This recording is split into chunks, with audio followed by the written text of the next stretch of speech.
আজকের গুরুত্বপূর্ণ সংবাদগুলো হলো তারেক রহমানকে নিয়ে ফেসবুকে একটা পোস্ট খুবই ভাইরাল হয়েছে। সেখানে বলা হয়েছে যে শীর্ষ ১০০ কনটেন্ট ক্রিয়েটরের একজন তারেক রহমান। অর্থাৎ বিশ্বের ফেসবুকে যতগুলো কনটেন্ট ক্রিয়েটর আছে তার মধ্যে তাদের যে একটা র‍্যাংক থাকে সেই র‍্যাংকে তারেক রহমানের নাম কিন্তু আসছে এবং ৬৮ নাম্বার নামে আসছে। ৬৮ নাম্বারটা আসছে এবং এটা কিন্তু ডোনাল্ড ট্রাম্প অর্থাৎ মার্কিন প্রেসিডেন্ট ডোনাল্ড ট্রাম্পের থেকেও তিনি এখন এগিয়ে আছে ফেসবুকে কনটেন্ট ক্রিয়েটরে। তো এটা হচ্ছে মেইনলি ওনার মা মারা যাওয়ার পর যে পোস্টটা হয়েছিল ওটা নিয়ে খুবই ভাইরাল হয়েছিল। এরপরে একটা গুরুত্বপূর্ণ সংবাদ হচ্ছে চট্টগ্রাম সিএমপি প্রায় ৩৩০ জনের তালিকাভুক্ত অপরাধীর চট্টগ্রামে প্রবেশ নিষিদ্ধ করল।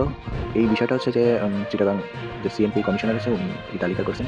এর ভিতরে আওয়ামী লীগের গুরুত্বপূর্ণ নেতাদের মধ্যে আওয়ামী লীগ আমলের শিক্ষামন্ত্রী নওফেলের নাম আছে এবং সাবেক মেয়রের নামও আছে। আওয়ামী লীগের খুবই গুরুত্বপূর্ণ কিছু ব্যক্তির নাম এখানে উঠে এসেছে এবং এই বিষয়টা নিয়ে খুবই ভাইরাল একটা ফেসবুক কাপাকাপি অবস্থা চলতেছে। কারণ আওয়ামী লীগের গুরুত্বপূর্ণ ব্যক্তিদেরকে চট্টগ্রামে নিষিদ্ধ।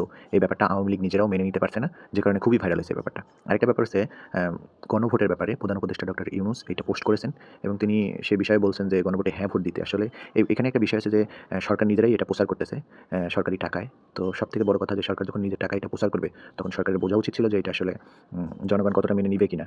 কারণ সরকার নিজেরাই উদ্যোগী হয়ে হ্যাঁ না ভোটের প্রচার করতেছে। সুতরাং এখানে কোনোভাবেই না ভোট জয়যুক্ত হওয়ার সম্ভাবনা নাই। এখানে হ্যাঁ ভোট জয় হবে এরকম একটা আশা করতেছে।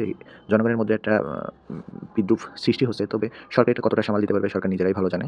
এদিকে কালকে ডাকসুর কনসার্ট হয়েছে এবং সেখানে বিনামূল্যে সিগারেট দেয়া হয়েছে। এই বিষয়ে খুবই সমালোচনা আলোচনা হচ্ছে এবং আরও একটা বিষয় যে সেখানে কেউ বলছে যে তারা ছাত্রদল, আবার কেউ বলছে আওয়ামী লীগের দোসর যারা স্লোগান সেখানে একজন স্লোগান দিচ্ছিল যে আজাদি না এই টাইপের বিভিন্ন স্লোগানে সেখানে স্লোগানের বিরুদ্ধে ছাত্রদল এবং ঢাকা ইউনিভার্সিটির ছাত্ররা বিরুদ্ধে কথা বলছে। যে কারণে এই বিষয়টা কিন্তু অনেকটা আলোচনায় আছে ফেসবুকে এবং যে ফ্রি সিগারেট দেওয়া যেখানে মাদক নিয়ন্ত্রণের জন্য কাজ করছে বিশ্ববিদ্যালয় প্রশাসন সেখানে কেন শিবিরের লোকজন সিগারেট দিল।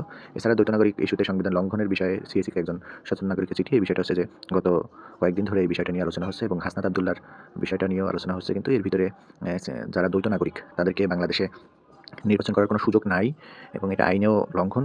তবে উপদেষ্টা পরিষদে কিন্তু অসংখ্য দ্বৈত নাগরিক আছে যারা উপদেষ্টা পরিষদের বিভিন্ন পদে আছে এবং সরকারি ভাতা, সরকারি সব কিছুই ভোগ করতেছে।